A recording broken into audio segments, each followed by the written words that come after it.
Flosstube. My name is Becca, and I'm SamBrie Stitches here on YouTube and other social media platforms. This is a Flosstube special edition of Interview with a Flosstuber.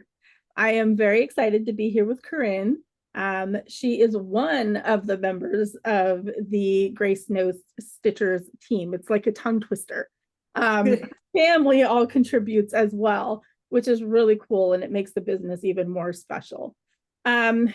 Grace Knows Stitchers is a fabric dyeing business, and they are on a bunch of social media platforms and have a really cool Flosstube channel as well. All of the links will be down below because you definitely want to go check out their whole social media platform because enabling will happen. We had a chance to meet at Nashville Needlework Market, albeit it was a quick meet. But it was really nice to kind of meet and get my hands on her fabric, look at the colors. I've designed a couple pieces with her fabric. She's got some exciting things coming up with retreats that we're gonna talk a little bit about. So I'm really excited to have the chance to chat with you and kind of learn a little bit more about you and your business. So before we jump into the questions, do you want to tell us a little bit more about yourself and your retreat that's coming up? Sure. So I'm Corrin. As she said, there's three of us basically. My daughter is my partner, was my partner in Grace Knows Stitchers on YouTube, but she is a full-time custom framer at Hobby Lobby. And she actually she just was promoted. She is now the manager of the frame shop. Oh. So that's really cool. So those of you who know her, yay! And then my husband has started stitching about a year ago, and I think he's done 2 videos with me. He's like such an amazing person in person, like he's larger than life. And he went around to all the designers at Nashville and come out to our room, meet my wife. She's got a designer program. She wants to talk to you. And like, he has no fear, but put him behind the camera with me, he's like, gets super quiet. So that would be why it's been a little while since we have filmed. But from Flosstube, we went into dyeing, and my friend actually came up with, hey, it's Grace Knows Fabrics. We're like, oh, that's the name of a business. Sounds good. So now we have Grace Knows Fabrics. So that's been really cool. It's been a wild ride. We are celebrating 2 years now, believe it or not.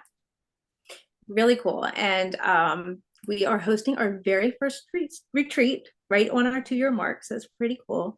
We do have a few more spaces available. And Becca and I were talking a little bit ahead of time about some of the designers that have sent me freebie charts for our booklet. I told people in my Facebook group, it's well over $100 value. Like, it is amazing. These women have just gone above and beyond just from the brief encounters they've had with me of designing something like that says Grace Knows to them. And not a one is the same. So, I mean, I'm just blown away, and I'm like, come to the retreat, just get these samples. Like, this is so cool. But we'll have shopping there. Of course, my friend, one of the causes that is near and dear to my heart is breast cancer research. And so I bought some breast cancer awareness fabric. So money went to breast cancer awareness there. And my friend is finishing up the quilt right now. And she has made a full-size quilt that we're going to raffle off. And some of the money is going to go to breast cancer research, and some is going to go to our local pregnancy center. So it is so, so cool. And so there's that too. So, I mean, good causes happening, and of course it's gonna be fun. I mean, like, retreats are just fun. So for sure.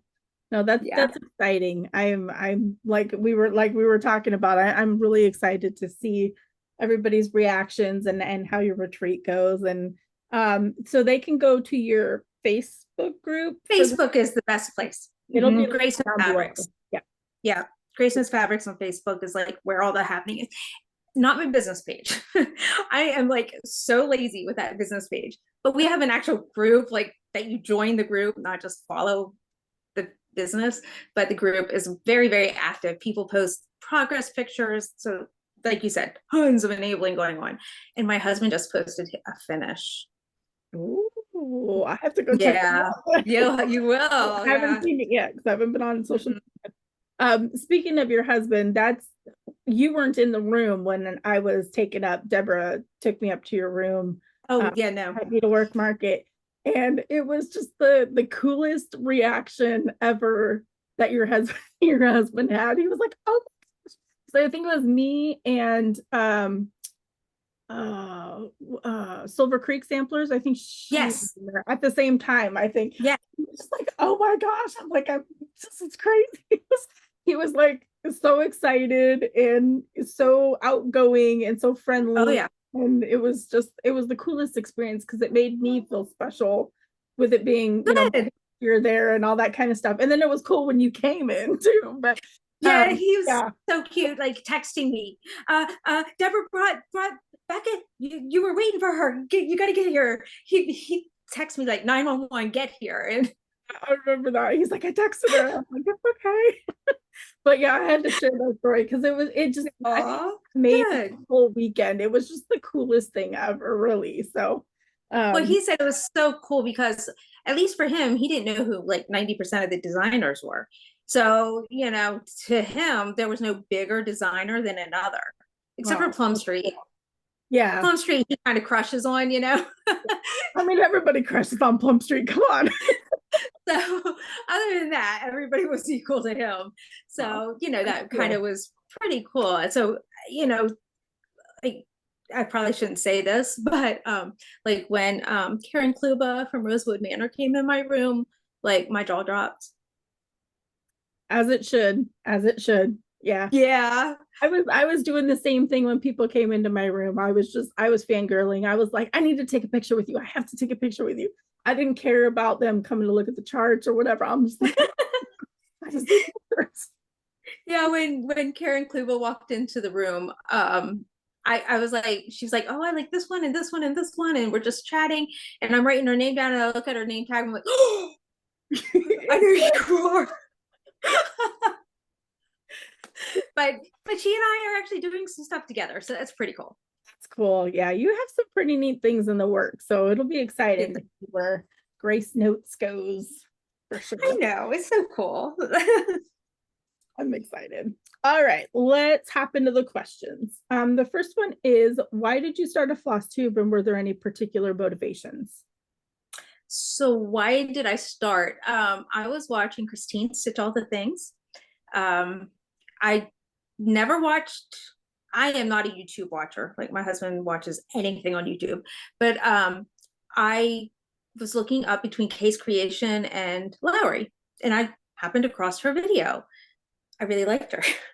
I was like, I like this person. So I watched her next video. I'm like, well, this is like really cool. I went and in about a month, I watched her couple hundred videos. I put her on fast forward and listened like with my headphones all the time until I watched every single one. And then I'm like, who can I watch now? So I became an addict very quick. And then, I actually started watching your interviews with Flosstubers. Oh, So that's who I would start watching then, was who you were interviewing. So you were huge in that, believe it or not. And then I was like, I kind of want to do this. I want to show some of what I'm doing. And believe it or not, I'm extremely shy. I know you don't believe that, but seemed like it. so I asked my daughter to do it with me, and she said no. And then COVID hit, and all we were doing was stitching and watching Flosstube. So then she was like, we decided to start Mania. So this is the motivation. Okay. We decided to do Mania together. And then she said, okay, let's start a Flosstube and we'll go through our progress of Mania. Nice. So yeah, it's pretty cool. So anyway. That's pretty neat. I have tried to get my daughters into my videos because, well, my older daughter stitches, pretty much consistently, but my younger daughter every so often, and I try to get either one of them or my husband. But everybody wants him in the video. Nobody will be in the video. So you were very fortunate that yeah, that you have family that is willing to be in your video that stitches. I could force my sister. My sister, we could Zoom and I could force her to be in my YouTube.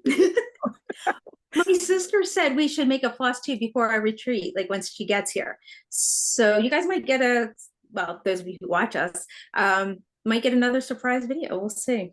That's cool. That'll be Because she's neat. never been on. Yeah, I think you should do it. I think for sure. I think so. So, I don't know if we touched on this because we've talked quite a bit, but how did you come up with your channel name? So I'm queen of long stories, if you haven't figured that one out already. I'm a piano teacher, and I had a friend at church who goes, "You need to come up with a name for your studio." And I'm like, "Yeah, I just say Corinne something." I'm like, "That's it." She's like, "No, you need a real name." So like the whole night she's throwing names out at me, and then I would say this and she'd say that. And then she said Grace note. She said something, and then we put together Grace Notes. And I was like, well, I like how that sounds because, you know, a Grace Note is a type of it's a musical term. Like it's a type of note. They're called apostrophes if you care. But anyway, those are Grace Notes. And then, you know, we're just talking. I'm like, well, you know, my business by that point had grown to like 50 some students. And I started with 6. And I was like, it's by the grace of God that my business has grown because I could never have done this on my own. And so I was like, that's it. That's my name. So then when we started our channel, Colleen and I just could not come up with anything. And we're just like, Grace Notes Stitchers. And she said, yeah. I love that you had, you know, a friend helping you name it, and that it has, I like when the channel, you know, channels or businesses or whatever company names have the special meanings behind it, and yours does. So that's pretty neat. Yeah. Sure. So, how did you learn to stitch, and how long have you been stitching? So I've been stitching since I was 8 or 9. And like a lot of kids our age, when I was like 5 or 6, my mom was doing plastic canvas. Do you remember like doing coasters and stuff? So I did that with the fat needles and stuff. And then, you know, we had 100 coasters laying about. And then my mom decided to make ornaments for my dad's one of 8 kids. And we did Christmas with everybody and my mom's family. And so she said, let's make these cross-stitch ornaments for all of our relatives. And so she had one of those Drusilla kits, and she cut up the little things, and she told my brother, here's some. She gave me some. And then she said, you can pick which design you want to do. And so the 3 of us, mom, my brother, and me, we just started cross stitching. So that's the first thing I actually cross stitched. So she was very patient, and I'm guessing because of plastic canvas, I kind of knew how to go left and right. Yeah. You know, and then you know, she had me come back, but people always say your backs are so neat. Well, I just did what my mom told me to do. Like, that's all I can say. That's another great debate too, is the backs. You know, if you were taught by like your grandma or your mom or something to learn to stitch, you usually have neat backs. If you were kind of self-taught or something like that, it might be a little bit messier, but yeah. And it's not that, you know, they always turned it over, but like my mom, if you got a knot, you know, you back up and take it out. Yeah. You know, that kind of thing. Well, it depends on the knot, because some of them you can just pull through to the back. Yeah. If there's a little loop, you can usually get it out, but if there's like a knot, I just keep going. Well, yeah, I mean, if you can pull it like super tight, you can put it on the back and just keep. Yeah, no, my husband, he's like, oh, knots are like the end of the world to him. And he's like, oh, don't tell me I'm gonna have to go back and cut this and that kind of thing. And I'm like, yeah, if that was me, it would just be hidden. That's it. That's all I do. Yeah. If I can, I hide it. Yeah, definitely. Well, hopefully we don't get attacked in the comments. I know, right? Everybody has I'm not saying everybody's backs have to be neat, but it's just how it's taught. I think a lot of my models that I've stitched probably have knots in the back of them and nobody knows, so who cares? Well, yeah, that's very, very true. Speaking of stitching and knots and all that kind of stuff, do you have a favorite project that you've stitched so far? I'm gonna move my camera, so hopefully I don't make you seasick. This is probably my favorite. My magnifier's in the way. But I look to see where my camera is. You're fine. Oh, See we that? go. That's A Mother's Love by Lavender and Lace. I was gonna say it looks like a lavender and lace. That's pretty. Oh, my thumb's over that. I'm so sorry. So I don't do conversions. I'm really not a creative person, believe it or not. But I did change the baby's hair from blonde to brown because all of my babies were born with lots of dark hair. And funny, my LNS, it's an hour away, hour 20 minutes away. She has that on her wall. Same thing with blonde hair. And I look at it weird because I look at it every day with dark hair. Yeah. So it's funny seeing the mom with dark hair and the baby with blonde hair, but I love that though, because you made it your own and it makes it more special. It's funny that you said that you're like not creative. I don't typically change the colors in my stuff either, even though now I'm designing. I usually like to stick to what's called for. But you saying that you're not creative, how do you come up with colors for when you're dyeing your fabrics and stuff? And like your names that you come up with are pretty unique as well. I'm not original. I am not an original person. So these names, all of the people's names are family names. Okay. So when I look at a color, I'm like, my nephew Daniel did not like that I came up with a dark yellow for him. Oh. Yellow is not his favorite color, but he is a fiery little boy. So when I looked at that color that was like a dark yellow, I'm like, that is Daniel. So that's just kind of like, it's just literal to me. It's not, you know what I mean? Yeah. But the colors themselves, I kind of get this, okay, I want to use this. Like when I order my dyes, I'm like, okay, I want to use this color, but I'm going to change it a little. And then I just change it until I like it. Okay. So it's like until it just hits me that, oh, that's good. So I don't really create the color so much as it just keeps getting tweaked until I go, I like that. Well, it's still creative. It's still creative. You're tweaking it, changing it till something you like comes along. So I would think you are a creative person. It's not an intentional creativity. Yeah. Okay. We'll look it up. I love that how you come up with the names though. You see the color and you're like, okay, that's this or whatever. You know, you don't come up with the name beforehand and then try to mash it. Yeah. I like that. Black Needle Society was a little hard. They wanted it to be called The Duke and I. And from Bridgerton. Okay. So finally what we ended up, I'm like, tell me what DMC number you wanted to be the closest to, and that's how we're going to do this. And that makes it a little bit easier because you can get because I mean, and then like for our fabric of the month, it's musical terms for the colors. So again, it just reminds me of that. And then the neutrals are beverages. So I let my girls do that. I love that. Yeah. It just makes your names unique. I love that. Pretty cool. Yep. So what do you enjoy most about stitching? Oh gosh. I don't think I went over that question with my daughter. I cheated and went ahead of time and practiced. I'm going to say there's nothing I don't like about stitching. I watch movies while I stitch or Flosstube. Now at night I'm stitching with my husband. So for me, it's kind of community. And of course, going to retreats is something new for me and I love it. I like the designs. Like I know people are process or progress stitchers. I'm a progress stitcher, even though I have a lot of whips. I like to see the end result. Yeah. So. I do too. I definitely like to, even with bigger projects, like I just want to focus and get them done and get them framed or get them finished or whatever. I love that I love that your husband stitches.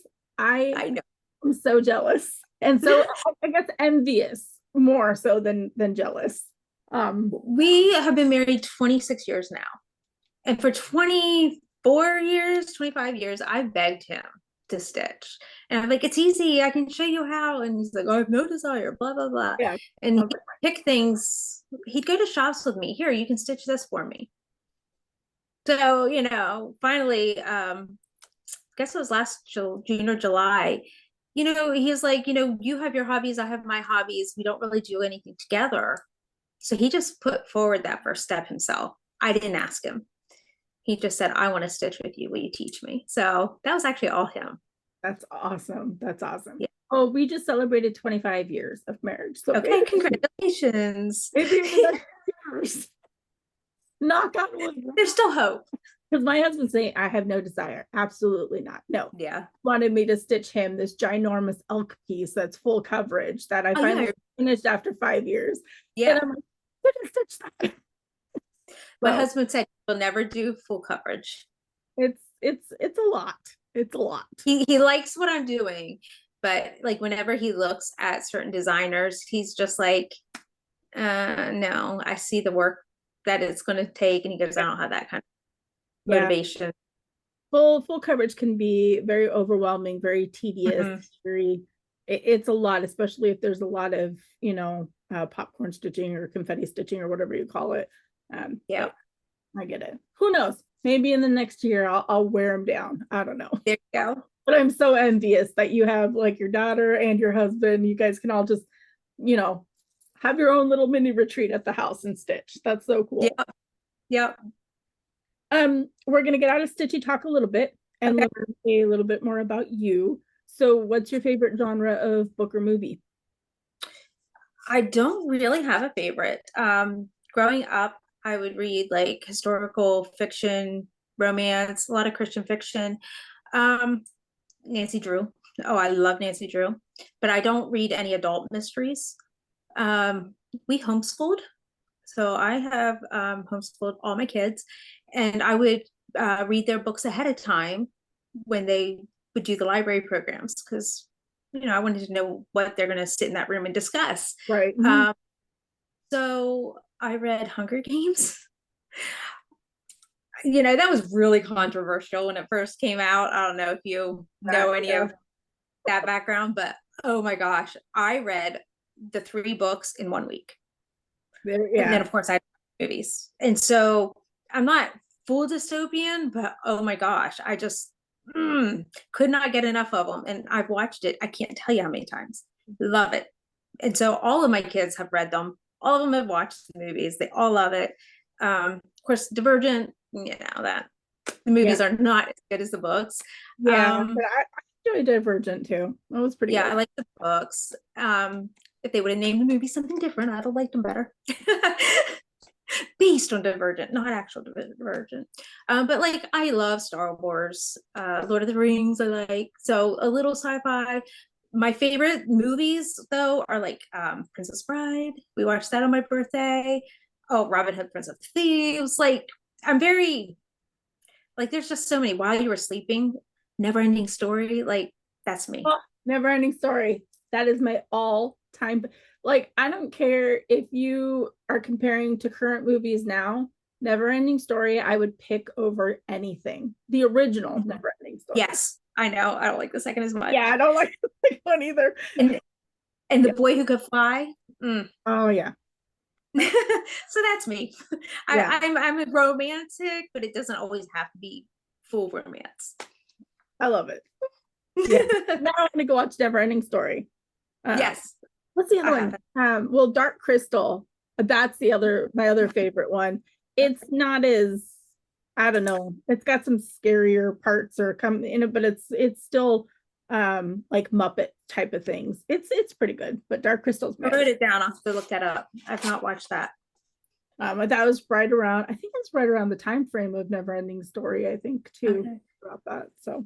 And even like The Last Unicorn. Oh my goodness. I don't know if you ever saw that, the cartoon. I think so, but no. We'll have to go check out all the stuff that we're. It's really old timey cartoon, but it's just nostalgia for me. I may have, but I don't know. I'll have to check that out. So, talking about all this, what fictional place would you most like to go to? So that was really hard because I don't know of any, to be honest.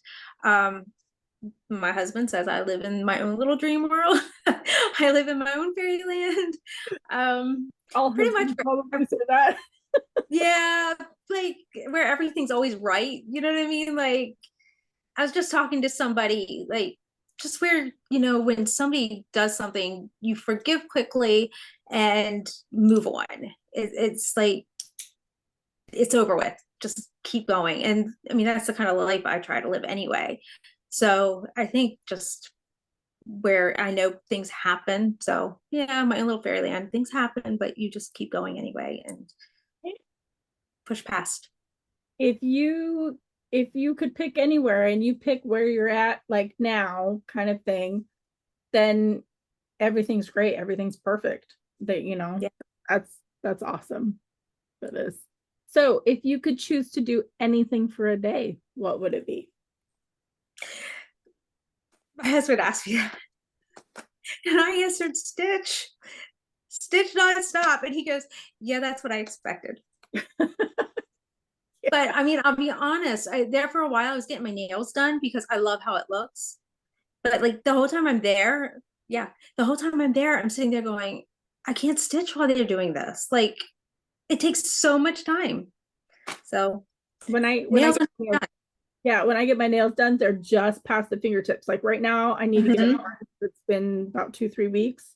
But I always tell them just past the fingertips. And Yep. then my younger daughter, before she started working at the animal sanctuary, would get these like super long ones, coffin shaped and all this stuff. I'm like, how do you do anything? Because if they're longer than just past the fingertips, I can't stitch, and then everything goes out the window. So Well, so I would do mine short, and the girl who would do my nails would always fuss at me that they were just too short. And yeah, and I was telling her I can't hold my needle.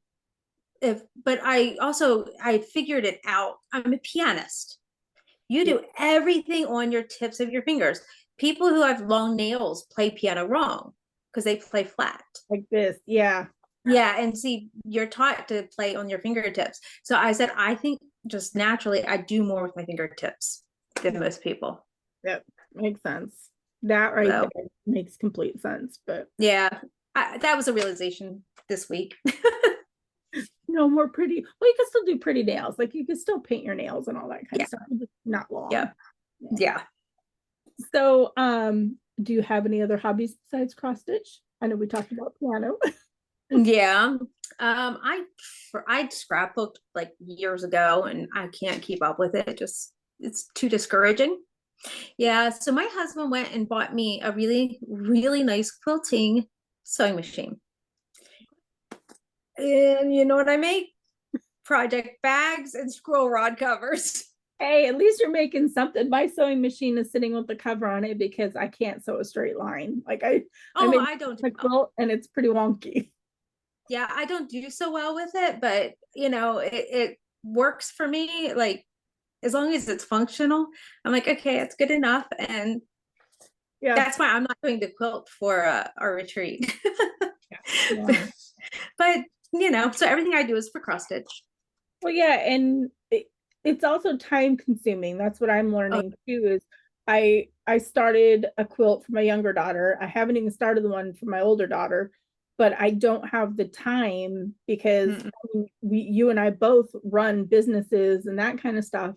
And then you want to stitch your own stuff and Right. so there's not enough time for other hobbies.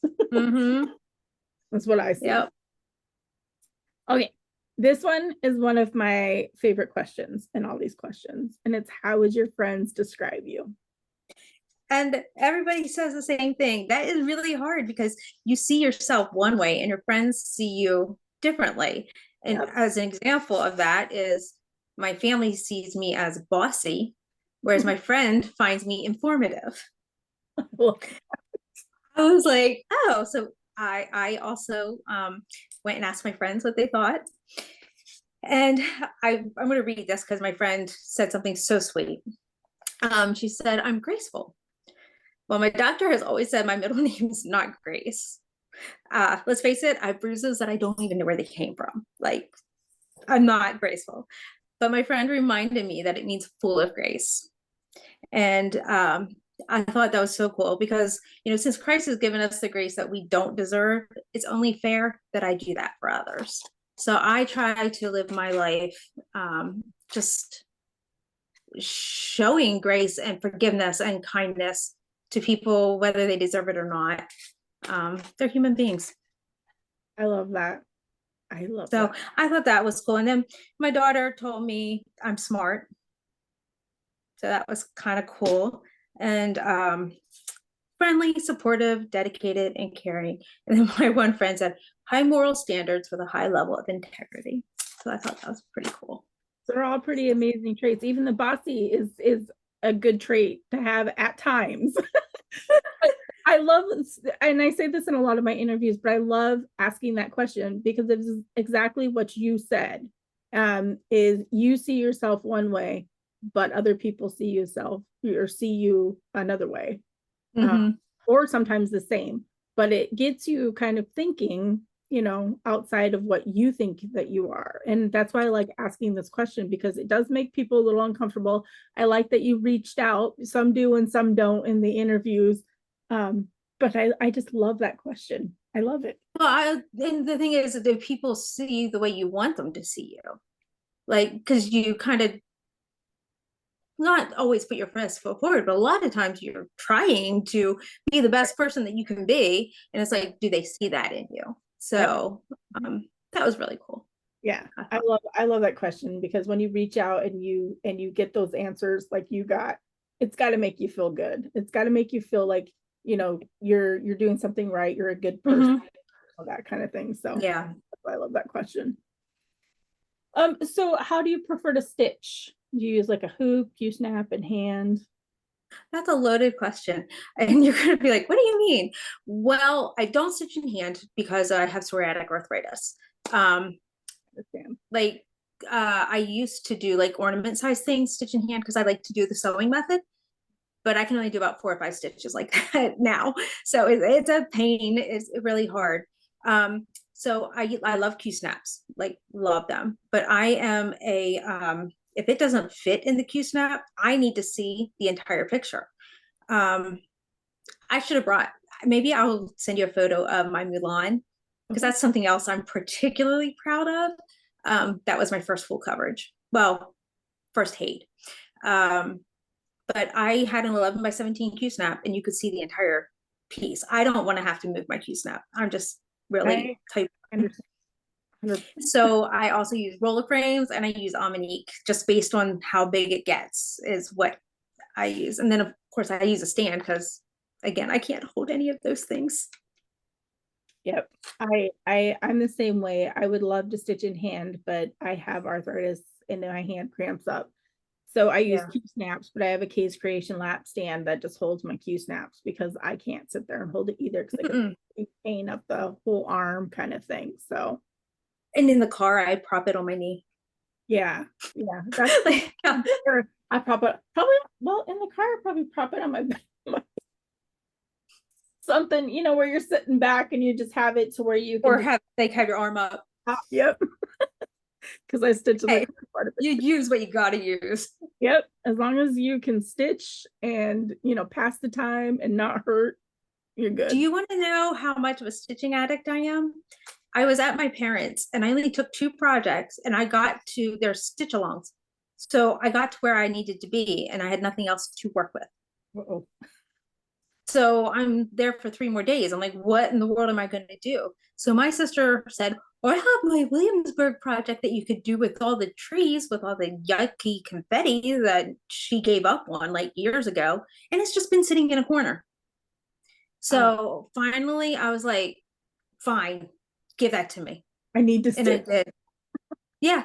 And I made a copy and I was highlighting to see where she was and brought her. And she goes, hey, now that you've done that, I kind of want to work on it now. But she was so, I said to her, can I highlight your copy? And she said, no. So I made another copy and I highlighted that. And now she's like, oh, now I know where I was and what I have done and what I can work on. So now she's going to be highlighting. I love that, though. You did all the work and what she didn't, but I mean, that's neat though, because it made her fall back in love with her piece, which I Yes. think that's why we do whip parades, because pieces from years ago, you're like, oh my gosh, I haven't looked at this. I love this. I need to stitch it. So you did Hmm. her a favor, I guess. Yeah, I put a couple hundred stitches in it, but it was more of, hey, you got me to a point where I can do this again. And I think I gave her encouragement. Yeah. Yeah, I love that. Do you happen to have like a preferred fabric that you lean towards, or you kind of just whatever? I am pretty much whatever, but what I have found is I used to belong to Fiberlicious Fabric of the Month, and I got her stuff on Jobelin. And of course, I dye Jobelin. So almost every project I started in the past 6 months has been Jobelin. And I have everything because I just have all kinds of random things that I've bought, but I keep going back to Jobelin. Hmm. So I said, I guess that's my favorite. I may have to try it. I'm usually just strictly Ada. Okay. But I've stitched on linen for like reproduction models and stuff, but I might have to It's a little shinier, a little bit silkier. It's like Lugana.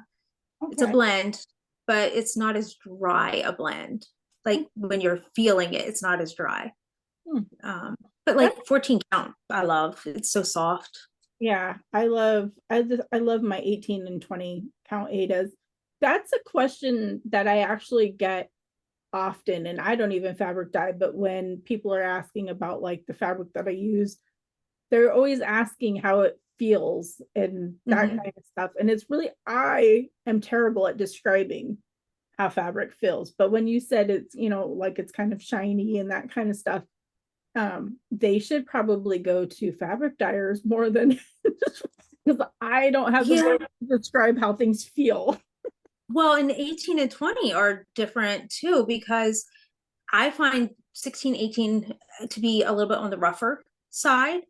Now, of course, hand dyed is not quite as rough, but it's the fabric, whether it has the sizing in or doesn't. I try to wash out any sizing if I have to buy it, but it's just, and how much does the dyer wash it? Like Right. I wash mine a lot just to, even the unsized I wash, we rinse it several times just to kind of beat it up. Yeah, because it softens it a little bit. But then there are Mhm. people who really like the I stiffer know. in hand. It's So like, it's how do I make it stiffer? I'm like, what's wrong with you? I mean, for those of us that use like few snaps and scroll frames and stuff, I guess it really doesn't matter. It's more so Right. in hand stitchers, how it feels. Yeah, because that's foreign to me when people want stiffer. Because I'm like, "Ew, who wants? But Need you're it right. hold up to, yeah, Yeah, that's that's exactly what it is. yeah, that's what I think it is.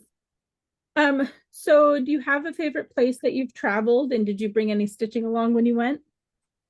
Um, so I don't travel too much because I don't travel well. I have bad hips.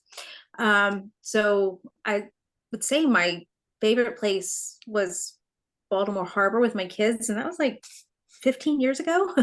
So I don't know if I had stitching or not. I probably had something in the car, but I Okay. can't be sure. But most recently we went up to Hobby House. And we spent the day there. And that was neat. We went to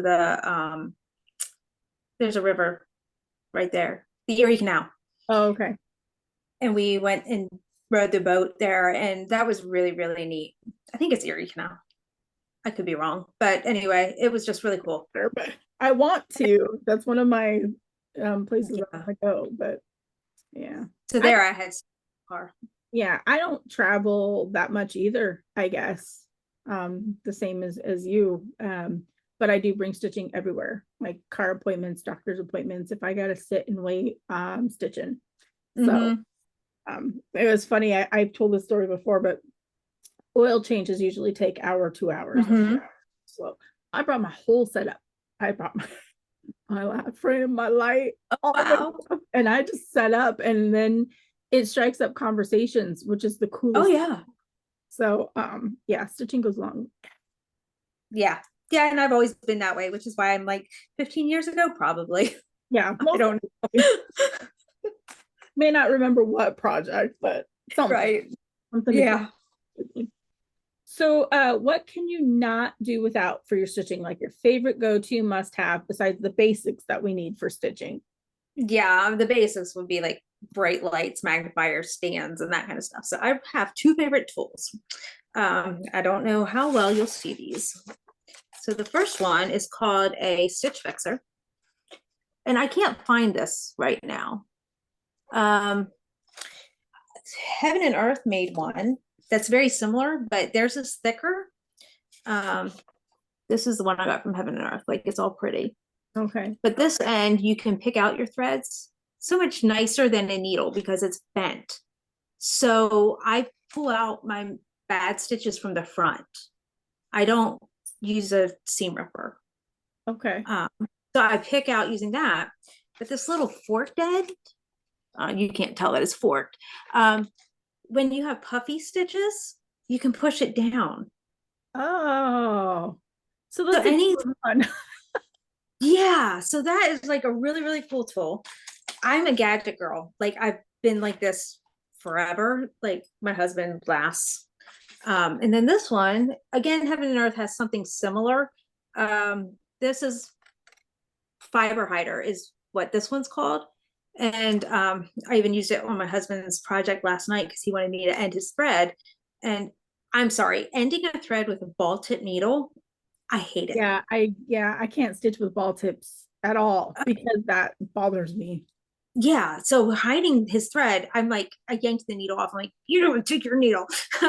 But you just slide this behind underneath the back of the stitches, and then you put the little hook through the, and you capture your thread, and then you pull it through. Like, it's amazing. And I think Heaven and Earth does it like as a two-piece, not as a chain thing. I've had this for 15 years. You can play really good thread chicken with it. Yeah, I need one of those now. I'm gonna have to go hunting because like the gadgets, Steph from Just Keep Stitching taught me about the snag nabbit, which is kind of similar to that one fork thing. But the snag nabbit for like my fabric, putting it through kind of also opens Yes. the hole a little bit, or it's Yeah. weird. I have one of those too. Yeah, but that is pretty cool. Like I have Froggers that come in like all of the cross stitch boxes that you get, just the thicker needles. But I love the hook. Oh, I need to find one. Yeah. I'm a gadget girl. Definitely. Oh, that's cool. Those are unique. I don't think anybody else has ever shown in all the interviews that I've done. Cool. Cool. So they're from like little stitchy shops that I used to go to. That's so neat. Somebody needs to start making those again. Dinky Dyes has a bigger one of the Stitch Fixer. Okay. I'm waiting for them with the thinner ones because they have them sized by the needle, like 26, 28. Oh, okay. So the one they have, I think it's like a 20. So it's pretty thick. I think it was like a 28, I think. Yeah. And I've broken so many of those. This one's like 10 years old at least. And I'm like, be gentle, be gentle. Tape it, duct tape it. But we need to find somebody who can work with metal and wood and make this for us. Yeah, that's interesting. Well, if anybody's watching that is crafty like that, you have a little lots of pictures. We'll have a little niche in the because so this is a fun one because I like to see how all of our minds work. How do you decide on what you're going to work on next for your projects? I am huge into stitch alongs. Right now I'm doing Frosted Pumpkin, and I'm doing a craft one by Paddock Lane Designs, a craft room. So I try to keep up with those as they come out. And before the interview, I was telling you I'm doing one by Ingleside Imaginarium that's a carousel horse. Hers is only every other month. So I just try to space those that I can do them as soon as I can. And then when I'm done with that, I'm working on Sleeping Princess by Mirabilia. Yeah, it's huge. And I'm going to a Mirabilia retreat. So I have kind of a goal. Yeah, so I have a goal to get this thing finished, but I get really burned out on that project because it's thick. Like it's almost full coverage. So I didn't know what to do. So I've been spinning a wheel, or I let my husband spin the wheel. I just put a bunch of projects in. I'm like, okay. And my friend Hannah from the channel Hannah Dowling, she was going to do like 100 projects this year because I don't remember. She just wanted to get to the number 100 with whips. And all of a sudden she changed her mind. And she was like, I'm going to spin my wheel. And if it's a small or medium, I'm going to work on it till it's finished. If it's bigger, I'll hit a goal. And I was like, oh, I like that. Yeah. So that's what I told my husband. If he spun something small, I would just work on it. So I've actually been finishing a few things because of that. That's So cool. wasn't my idea, but I took it. I've tried the wheel. I don't like being told what to do, but Oh like yeah. your concept of it. If it's a smaller one to work on it until it's finished, Yeah. I kind of like that. And if I didn't like the project, I didn't put on the wheel. Oh, okay, that's smart too. Yeah. If I'm not feeling it right now. Yeah, interesting. I love that. At least you're getting stuff done and on your things. That's cool. So we're down to the last question already. It's been so fun. Wow. Before we get to the last question, I like to kind of pop this in here. Just curious if there's something that not many people know about you that you wanted to share with everybody. So, like I kind of said, I'm a little shy. I'm actually a very insecure person, and people who've talked to me don't know that because I can kind of talk over my insecurities, and I'm actually really good one-on-one. But talking in a group terrifies me. I, I actually, my doctor put me on not an anxiety med, but kind like for performance anxiety. When I play piano, my hands shake. Like when I would walk back to my seats, I would be trembling. Like that's how insecure I am. Kind of on you. I understand that. Yeah. So I don't like that in any way. And you know, having a floss tube, that's why I actually like having people with me because then I don't feel like it's all on me. So yeah, that's probably the biggest thing is yeah, I just don't like people putting the attention on me. Yeah, the center of attention. Yeah. Well, that's brave to share. One. Yeah. Two, like just meeting you, for that time at market, you give off a completely different vibe really than what you just shared. So I see how you say that you're good at like talking over. Yeah, you were very comfortable and very, confident. You were in my environment there. Oh, that's true, I guess. I think we were all kind of in our own environments when we were Yeah. but yeah, that's really But my brave. goal is to make you feel comfortable. Yeah. So I had something else to focus on. That also probably helps for sure. So yeah. All right. My favorite question, and I leave it to the end. Specific reasons. It's what's the best thing that has happened to you within the past couple of years? So the obvious one is Grayson Fabrics, because that's just what it is. But something that people don't know, I also said that I homeschooled. Well, I've homeschooled since 2005. So I just this year graduated my fourth child. So we're done. Like, so I'm going to say that's an accomplishment, and it's really cool. Yeah, that's huge. I understand the struggles of homeschooling. I had to do that for a couple of years for my younger daughter because she had crippling anxiety. And it is rough. Difficult, challenging, any word that you can think. So that's amazing. Congratulations. That's huge. Thank you. Thank you. Yeah, that's awesome. Oh. That's a whole chapter of my life that's closed now. So it's right. Well, and like more free from here. Yeah, more free time to stitch. Growing my business is where I think we're headed. Yeah, well, that's a thing. Congratulations to that, but congratulations for hitting 2 years with Grace Thank you as well. Your fabrics are awesome. I'm excited to more with you in the future. I'm sure lots of designers are. so we can help grow each other's businesses as well. That's exciting.